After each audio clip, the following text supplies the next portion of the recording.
আসসালামু আলাইকুম ভিউয়ার্স, এই তাবিজ দিয়ে কীভাবে কাঠ খেলা এবং ফ্লাশ খেলা জয়লাভ করা যায় সেটা ভিডিও সহকারে প্রমাণ আপনাদেরকে দেখাবো। লক্ষ্য রাখেন আমি কিভাবে খেলি। তো আসলে দাদা তাস খেলাটা ভালো না, খুব খারাপ নেশা। প্রথম চাবো আমি হয়তো 10 ফুটা ছিলাম, দেখেন 10 ফুটা কোন দিকে চলে যা, এই 10 ফুটা অবশ্যই তাবিজের দিকে আসছে। তো ভিউয়ার্স তা অবশ্যই নিয়মকানুন আছে, নিয়মকানুন মতো খেলতে পারলে প্রতিনিয়ত জয়লাভ করবেন আপনারা।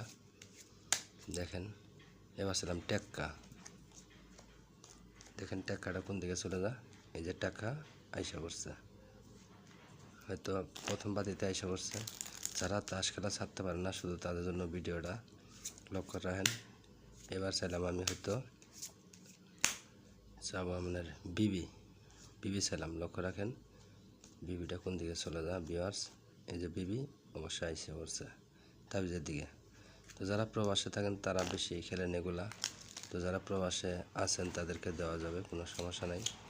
তো মূলত আপনাদেরকে বারবার বলি যে দাদা তাস খেলাটা ভালো না, তাস খেলাটা ভালো না, খুব একটা খারাপ নেশা।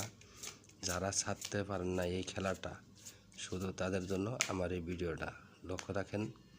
এবার আমি হয়তো ফ্লাশ খেলবো, 8 হাতে খেলি ফ্লাশ। দেখেন ফ্লাশ খেলবো, কোনটা ছোটো কোনটা বড় সেটা আপনারা লক্ষ্য রাখবেন। আর ভিডিওটা ভালো লাগলে অবশ্যই চ্যানেলটা সাবস্ক্রাইব করে রাখবেন। দেখেন যারা প্রবাসে থাকেন তাদেরও ব্যবস্থা করা যাবে দেওয়ার জন্য। 8 হাত বাড়তেছি, দেখেন লক্ষ্য রাখেন কোনটা ছোটো কোনটা বড় ভিউয়ার্স, আপনারা লক্ষ্য রাখেন কোনটা ছোটো এবং কোনটা বড়।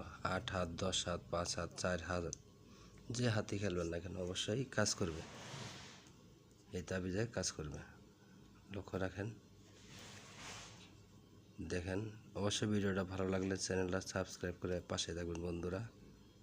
যারা তাস খেলার আগ্রহী অবশ্যই তারাই দেখবেন এগুলা, লক্ষ্য রাখেন। এবার উড়াইলাম তাবিজেরটা, দেখেন এবার এটা কি আসে, গোলামের জোড়া, গোলামের টেরে। ধন্যবাদ ভিউয়ার্স।